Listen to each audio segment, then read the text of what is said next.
Hello बच्चों, welcome to the chemistry zone. अब chapter के लास्ट टॉपिक जो बचे हैं उसको कवर किया जाए।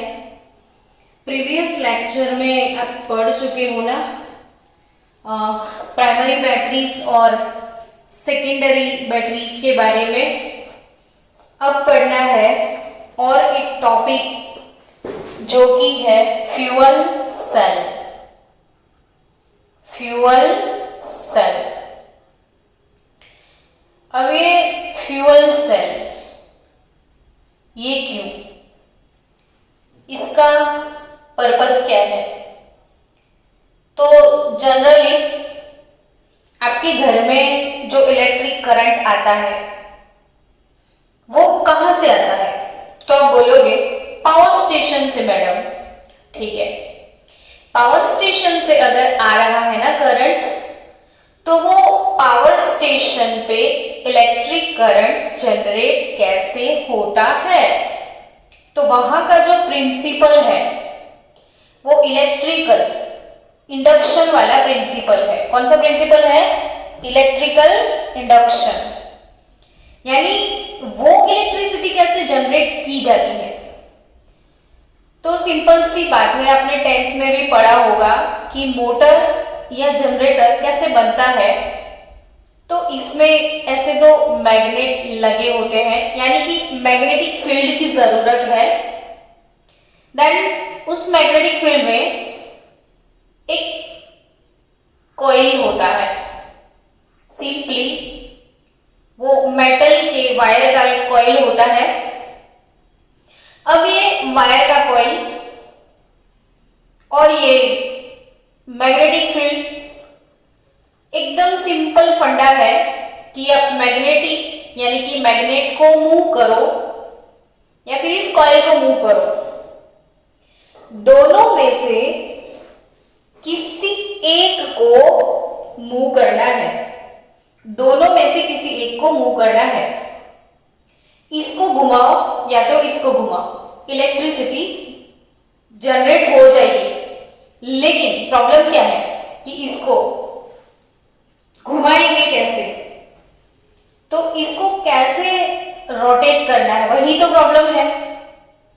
और इसके लिए ही तो हम डिफरेंट फंडा यूज करते हैं। चाहे इसको पवन चक्की से लगा लो, है ना, विंड मिल, आपने सुना है ना विंड मिल।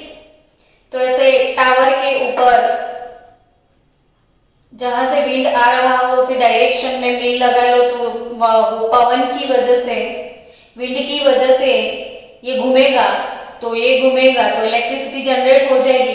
लेकिन हमारे पावर स्टेशन में कितनी बर्बादी हो रही है, समझ सकते हो आपकी। देखो कैसे इसको चलाया जाता है, तो टरबाइन के सहारे। अब टरबाइन को कैसे चलाया जाता है? तो वाटर, समझो वाटर को गर्म करो और स्टीम बनाओ। तो वाटर को गर्म करके स्टीम बनाने का काम बहुत इजी नहीं है। इसके लिए मिनरल कॉल हम यूज करते हैं, और मिनरल कॉल वो रिन्यूएबल सोर्सेस नहीं है अपना, तो वो खत्म हो जाएगा तो प्रॉब्लम हो जाएगी। तो भी हम कितना टन्स ये मिनरल कॉल यहाँ पे यूज करते हैं, और it's a waste of fuel. Because mineral coal को क्यों यूज कर रहे हैं? तो भाई पानी को गर्म करने के लिए। पानी गर्म करके क्या करते हैं? तो स्टीम बनाते हैं, और स्टीम अप्लाई करेंगे उस टरबाइन पे, जोर से स्टीम को फेंकना है तो टरबाइन चलेगा, और टरबाइन के साथ ये मूव होगा और इलेक्ट्रिसिटी जनरेट हो जाएगी। वाह भाई वाह, ये कैसा फंडा। अब आपने वाटर को स्टीम में कन्वर्ट किया, यानी इतना वाटर आप वेस्ट कर रहे हो, मिनरल कॉल वेस्ट कर रहे हो, वेपर को ऐसे फेंकते हो, तो जो टरबाइन में यूज होता है वो तो ऑलमोस्ट 35% जितना यूज होगा। 75% जो वाटर वेपर है वो एटमॉस्फेयर में चली जाएगी। अरे बाप रे बाप। तो एटमॉस्फेयर में अगर वो जा रही है तो ग्लोबल वार्मिंग का इश्यू हो जाएगा ना। वैसे भी हमारा ग्लोब तो वार्म हो चुका है, अब इसको कितना वार्म करोगे आप? तो ग्लोबल वार्मिंग का इश्यू है। और नॉइज कितना, बाप रे बाप। तो इसमें नॉइज पॉल्यूशन एफिशिएंसी सिर्फ 35%, waste of water, waste of mineral coal, as well as there is a big problem of pollution. और इतनी मेहनत करके इलेक्ट्रिक करंट जनरेट किया जाता है, तो इसका वन स्टेप सॉल्यूशन है फ्यूल सेल। बड़ी आसानी से हम इलेक्ट्रिसिटी जनरेट कर सकते हैं विथ फ्यूल सेल। ये सारी मगजमारी जो है, सारे प्रॉब्लम्स जो है वो खत्म हो सकते हैं हमारी कंट्री अगर ये सोचने लग जाए। तो फ्यूल सेल है क्या बच्चों? कि the cell which can transform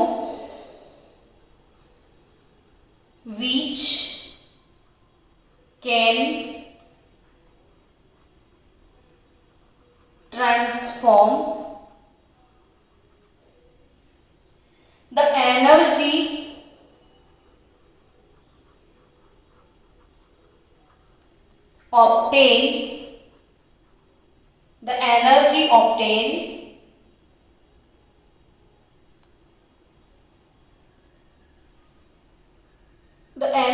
obtained by fuel। समझ गए? तो cell which can transform the energy obtain by fuel, यानी कि बाय कंबशन ऑफ फ्यूल। तो फ्यूल का कंबशन करो, और कौन से फ्यूल? तो like H2, CO, methane etcetera. अब ये क्या मैडम? तो सिंपल बात, देखो यहाँ पे फ्यूल लाओ, पहले वाटर लाओ, वेपर बनाओ, पोल्यूशन करो, आवाज करो, और सिर्फ 35% गेन करो। यहाँ पे सिंपल सी बात, एक सेल बना दो, एनोड या कैथोड से फ्यूल डाल दो, सीधा फ्यूल, और एक साइड से ऑक्सीजन।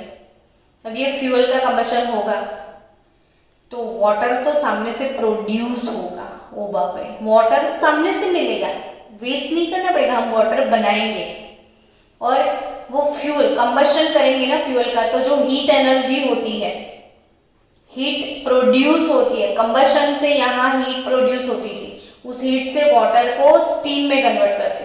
यहाँ पे जो हीट एनर्जी है वो डायरेक्टली इलेक्ट्रिकल एनर्जी में convert. One step solution, no pollution, no noise pollution also, कोई आवाज ही नहीं आएगा इसमें। तो ऐसा कौन सा सेल है? तो एक सेल, फ्यूल सेल, हम हाइड्रोजन फ्यूल सेल की बात करें। चलो, हाइड्रोजन फ्यूल सेल की बात की जाए, एज अ फ्यूल हमको हाइड्रोजन यूज करना, बहुत सिंपल सा सेल है।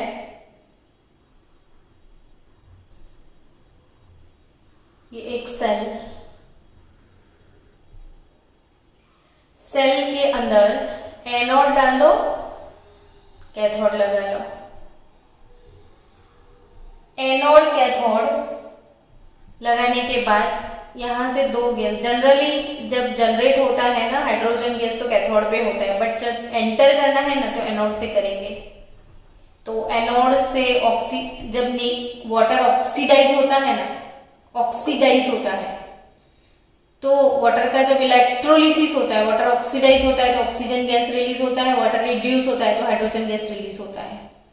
यानी वाटर से हाइड्रोजन ऑक्सीजन गैस मिलते हैं, लेकिन हाइड्रोजन गैस कैथोड पे, ऑक्सीजन गैस एनोड पे। लेकिन जब हम फ्यूल सेल बनाते हैं तो ऑपोजिट करना होता है, एनोड से H2 गैस की entry, cathode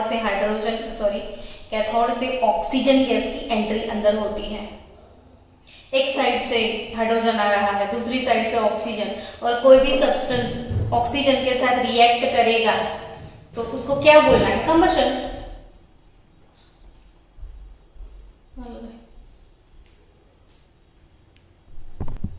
okay, now anode से हाइड्रोजन, कैथोड से ऑक्सीजन गैस, और हाइड्रोजन ऑक्सीजन गैस दोनों का रिएक्शन, कोई भी फ्यूल यहां से डालो, कोई भी फ्यूल, और इसका ऑक्सीजन के साथ रिएक्शन, उसी को तो कंबशन बोलते हैं हम।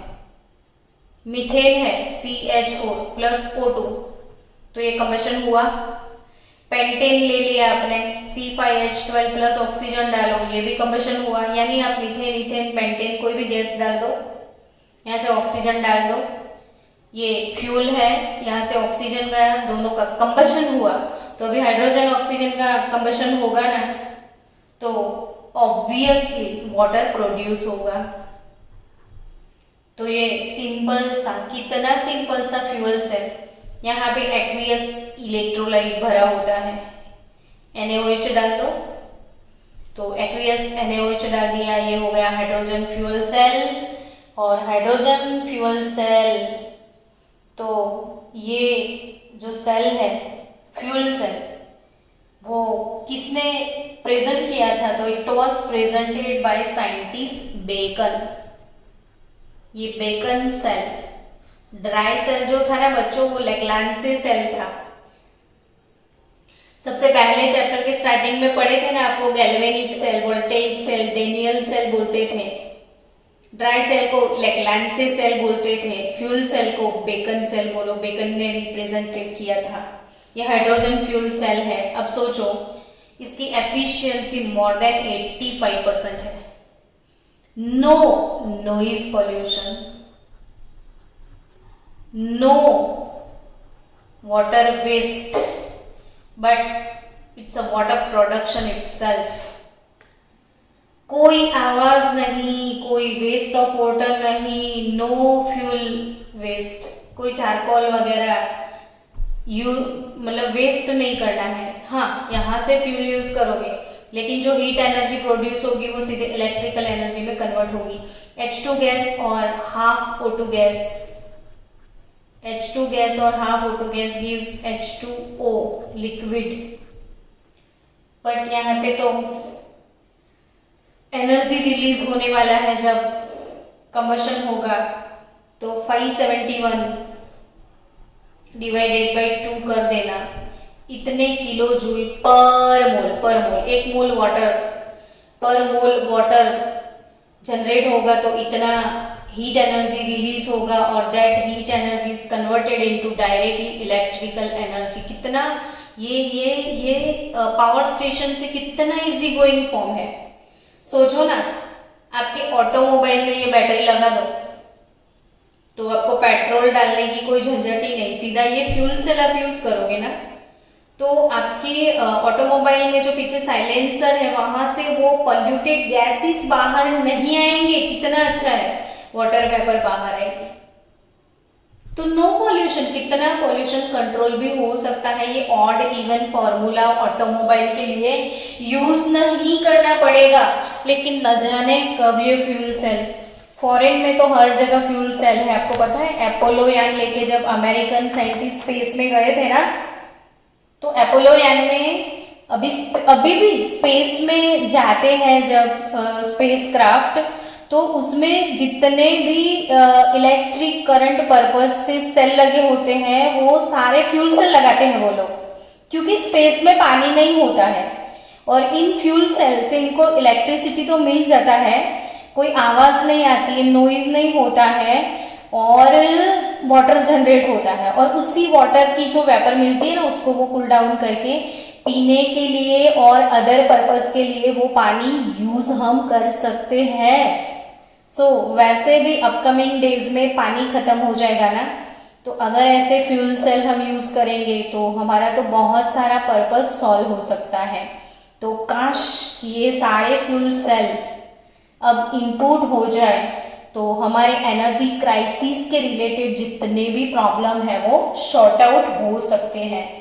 तो हाइड्रोजन फ्यूल सेल की बात करी हमने अभी, तो उसके रिएक्शंस भी पढ़ने चाहिए ना हमको। तो कैथोड पे, एनोड पे कौन से रिएक्शन होते होंगे?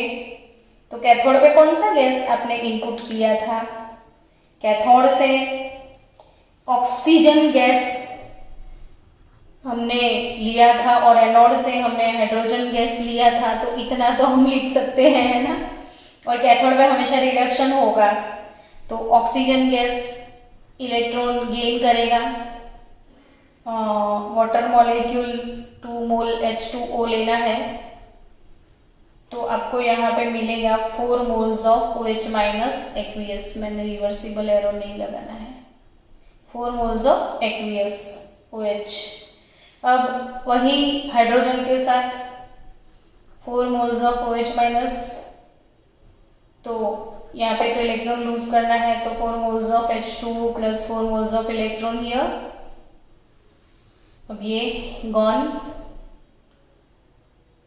2H2O, तो यहाँ पे बचा सिर्फ 2H2O, तो overall 2H2 plus O2 gives 2H2O water का प्रोडक्शन। और यहाँ पे 2 मोल के लिए 571.7 किलो जूल पर मोल हीट रिलीज होगा, और ये हीट डायरेक्टली वो इलेक्ट्रिकल एनर्जी में कन्वर्ट होगा। थियोरेटिकली देखा जाए तो efficiency for the production of electricity by this type of cell assumed to be almost 100%.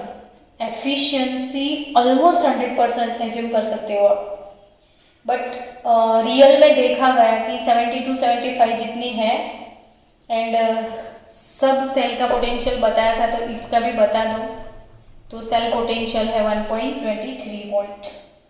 And advantages तो मैंने पहले ही बता दिए आपको कि वाटर से वेपर बनता है, नो नॉइज पोल्यूशन, एफिशिएंसी भी ज़्यादा है, और वो और ये और सब। अब एक ही टॉपिक बचा है हमारा कोरोजन। तो कोरोजन टॉपिक हम कल डिस्कस करेंगे। हेलो स्टूडेंट्स, अब लास्ट टॉपिक है तो खत्म कर ही लेते हैं। लास्ट टॉपिक चैप्टर का है कोरोजन। कोरोजन क्या होता है? तो आप सबको पता है कि कोई भी मेटल हो, उसकी सरफेस ऑक्सीडाइज हो जाती है मॉइस्चर और एयर की प्रेजेंस में। यानी कि हम अपनी लैंग्वेज में बोले कि मेटल पे जो काट लग जाता है, जंग लग जाती है, उसको हम कोरोजन बोलते हैं। अब ये क्यों पढ़ना, इस चैप्टर में कोरोजन से क्या लेना देना? तो ऑब्वियसली कुछ ना कुछ इलेक्ट्रोकेमिकल सेल जनरेट होने की वजह से कोरोजन होता है, इसलिए इलेक्ट्रोकेमिस्ट्री में इसको डाला गया है। मेटल की बात है, मेटल की रिएक्टिविटी की बात है, तभी कोरोजन होता होगा। तो फिर कोरोजन हमारा क्या, हमको क्या प्रॉब्लम करता है? तो बोले क्यों? आपका घर बना है ना, तो इनमें कितना सारा आपने आयरन यूज किया होगा। स्लैब बना होगा तब भी आयरन यूज किया होगा, सारी ग्रिल आपकी आयरन की है। आप जो भी चीजें यूज करते हो मेटल से बनी, जो भी चीजें, कोई भी चीजें आप यूज कर लो, मेटल से ही बनी है। तो क्या, तो इसको काट लग जाता है ना भाई। अभी अभी नया सा घर बनाया, अब नई कार लाए, उसमें भी मेटल, सारे फर्नीचर में कहीं ना कहीं मेटल रॉड्स यूज किए वगैरह, और 2 साल में वो रस्टिंग हो जाता है उनका, तो कितना नुकसान हो जाता है। ये तो एक घर की बात हुई। अब पूरे पूरे पूरे वर्ल्ड वाइड देखो तो कितना सारा मेटल हर जगह पे यूज होता है, और ये मेटल का रस्टिंग हो जाता है, तो कितने कितने पैसों का नुकसान हो जाता है। तो ये नुकसान क्यों हो जाता है? तो वो इसलिए कि ये स्पॉन्टेनियस रिएक्शन है। रस्टिंग वाला जो प्रोसेस है, इट इज स्पॉन्टेनियस, हम इसको रोक नहीं पा रहे हैं। क्यों होता है रस्टिंग? और सबसे ज्यादा रस्टिंग आयरन का होता है ना। तो सोचो, ये अगर ये गोल्ड का रॉड है, और गोल्ड रॉड को ऐसे आप रब करोगे तो उसका सरफेस एकदम स्मूथ होगा, आपके हाथ में कुछ नहीं होगा। लेकिन आपने आयरन बार को ऐसे रब कर लो, पता चल जाएगा हाथ की हालत क्या बनी। क्यों? तो बिकॉज ऑफ ओनली कि ये जो भी आयरन है ना, उसका सरफेस स्मूथ नहीं है, उसमें बहुत सारे खड्डे हैं ऐसे। यानी उसका जो लेटिस स्ट्रक्चर है, क्रिस्टल स्ट्रक्चर है, वो ऐसे अनइवन होता है और वो रफ होता है, स्मूथ नहीं होता है। अब रफ है तो क्या, तो रफ है ना, तो इसकी जो अरेंजमेंट है वो सिस्टमेटिक नहीं है, इसलिए इसमें ऐसे खड्डे होते हैं और जो खड्डे वाला पार्ट वो एनोड बन जाता है। तो इसमें खड्डे से क्या मतलब मैडम, तो यस, हम जब इलेक्ट्रोकेमिकल सेल बनाते थे ना बच्चों, तो एनोड कैथोड को सेपरेट वेसल में रखते थे, यानी एनोड और कैथोड के बीच में थोड़ा सा गैप बन जाए ना तो इलेक्ट्रोकेमिकल सेल क्रिएट हो जाए, तभी तो ये गैप प्रोवाइड कर देता है। स्मूथ होता है ना तो नहीं होता रस्टिंग। तो एनोड जो है वहां पे ऑक्सीडेशन स्टार्ट हो जाता है, किसका, तो ये Fe का है ना रॉड, तो Fe का ऑक्सीडेशन होगा Fe2 और वो तो इलेक्ट्रॉन लूज करेगा, और अगर आयन के अंदर और भी कोई इम्प्योरिटी है तो it can be further oxidize into Fe+3, again एक इलेक्ट्रॉन लूज कर देगा। यानी वो कब से Fe एनोड, आपको पता है ना हमेशा पतला एनोड होता है, पतला वो हो जाता है एनोड, एनोड बेचारा मर जाता है। तो एनोड का ऑक्सीडेशन होता है और ये इलेक्ट्रॉन मूव ऑन होने लगते हैं यहाँ पे, और ऐसे चलते जाएंगे। काश कोई हमको एक्सेप्ट कर ले, और जिस जगह पे हमको एक्सेप्ट किया जाता है वो बन जाता है कैथोड। और यहाँ पे फैसिलिटी हो गई, एनोड भी है कैथोड भी है, तो क्या कमी है, ये तो इलेक्ट्रोकेमिकल सेल हो गया। और इलेक्ट्रोकेमिकल सेल जो कि एक रेडॉक्स रिएक्शन इसमें होता है और वो भी स्पॉन्टेनियस होता है, तो भाई इसको रोक कौन सकता है, ये अपने आप रात दिन कभी भी हो जाएगा। अब बैठे रहोगे उसको देख के, उसके सामने बैठे रहोगे तो भी रस्टिंग होगा। अरे बाप रे, कैसे रोकेंगे इसको, देखते हैं आगे। तो ये एनोड वाला पार्ट, ये कैथोड वाला पार्ट, एनोड पे Fe का ऑक्सीडेशन हो गया, इलेक्ट्रॉन से भागने लगे, और जब इनको कोई एक्सेप्ट करेगा तो वो कैथोड बन जाएगा। तो अब कैथोड पे दो टाइप के रिएक्शंस होते हैं, अगर H+ हुआ तो भी और नहीं हुआ तो भी। अरे in presence of H+ and in absence of H+, बाप रे, वो प्रेजेंट हो तो भी ना हो तो भी रस्टिंग होना है। तो अगर आप सोचोगे कि प्रेजेंस है, चलो समझ गए कि है प्रेजेंस, तो H+ की प्रेजेंस में कौन सा रिएक्शन होने वाला है, तो ऑब्वियसली O2 गैस एटमॉस्फेयर में है, एटमॉस्फेयर में 4H+ भी है, 4 इलेक्ट्रॉन को दे रहा है, तो एक्सेप्ट करके यहां पे बन जाएगा 2H2O लिक्विड, यानी कैथोड पे रिएक्शन हो गया। एनोड पे क्या हुआ, Fe gives Fe+2 electron, cathode पे क्या हुआ, O2 4H+ plus 4 electron gives 2H2O, और टोटल लगा लो ओवरऑल हिसाब से, तो 2 इलेक्ट्रॉन है, ये 4 है, इसको 2 में कन्वर्ट कर दो तो हाफ 2H 1H2O, ये कट हो जाएंगे, तो ओवरऑल रस्टिंग का इक्वेशन हो गया Fe+ half O2 plus H+ gives Fe+2 into H2O plus H2O। ये तो ऐसे ही मैंने एनोड कैथोड इक्वेशन सिखाया आपको, और एक्चुअली Fe2O3 into XH2O, जिसको हम रस्ट बोलते हैं। अब और एक क्वेश्चन जो कि आपको आराम से कोई कॉम्पिटिटिव लेवल पे आ सकता है।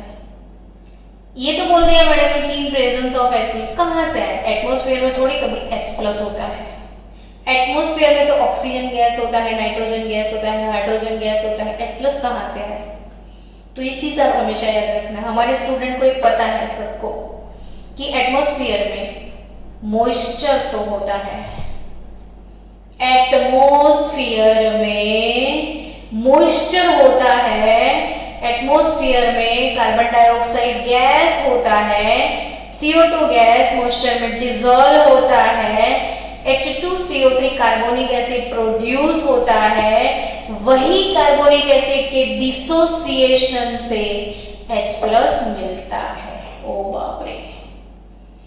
एटमॉस्फेयर में मॉइस्चर है, मॉइस्चर में CO2 गैस डिसॉल्व हो गया, मॉइस्चर में CO2 गैस डिसॉल्व हो गया, फिर से एक बार मॉइस्चर में CO2 गैस डिसॉल्व हो गया, इसको डिसॉल्व होने के बाद H2CO3 जनरेट हुआ, इसका डिसोसिएशन हुआ, 2H+ मिला और ये 2H+ रस्टिंग कर देता है।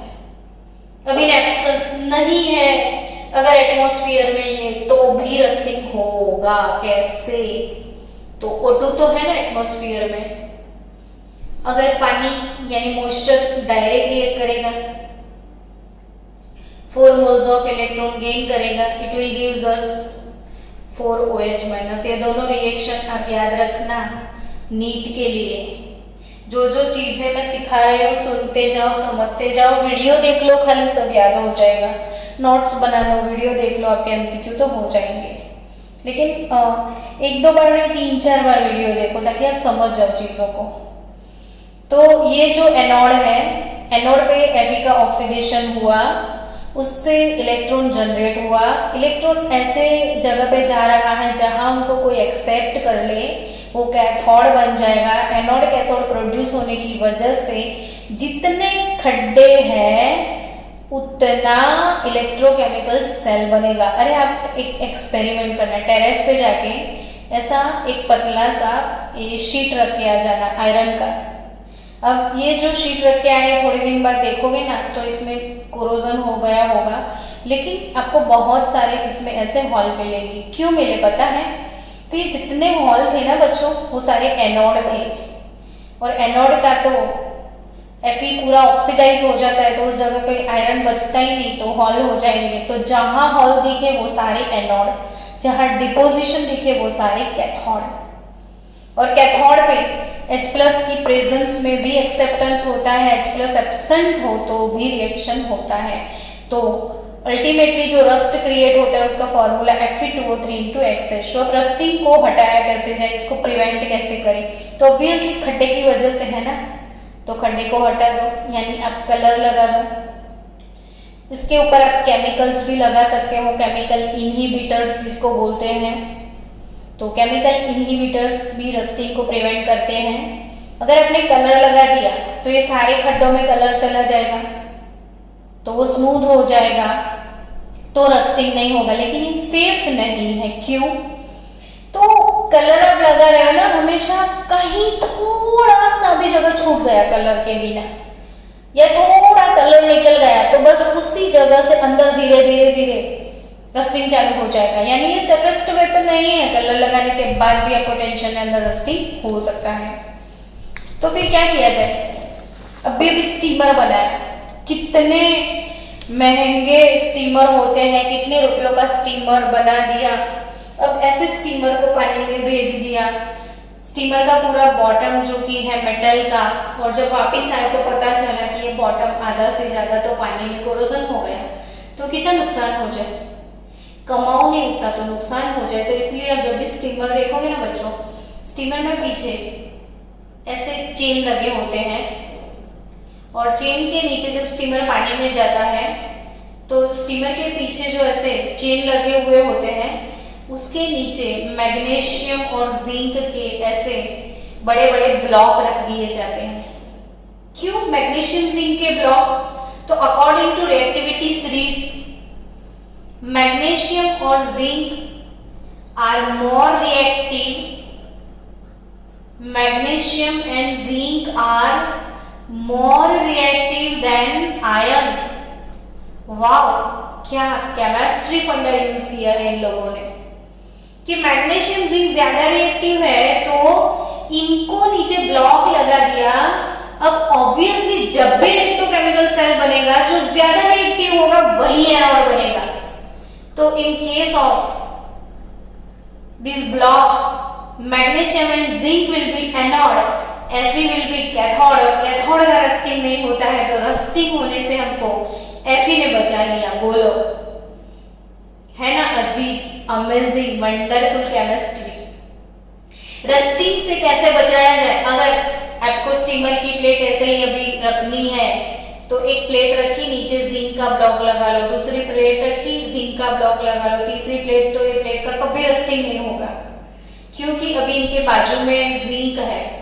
तो ऑक्सीडेशन पोटेंशियल जो है, ऑक्सीडेशन पोटेंशियल जिसका ज्यादा होता है वो एनोड होता है, ये चीज याद रखना। हाई ऑक्सीडेशन पोटेंशियल वो एनोड, हाई रिडक्शन पोटेंशियल वो कैथोड। तो oxidation potential of magnesium and zinc is greater than that of Fe.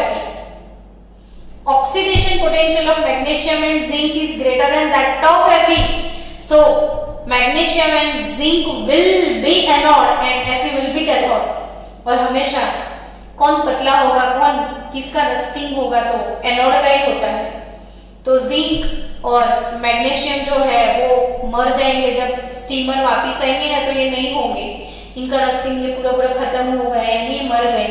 उन्होंने सैक्रिफाइस किया आयन को बचाने के लिए अपनी खुद को, इसलिए इनको सैक्रिफिशियल एनोड बोलते हैं।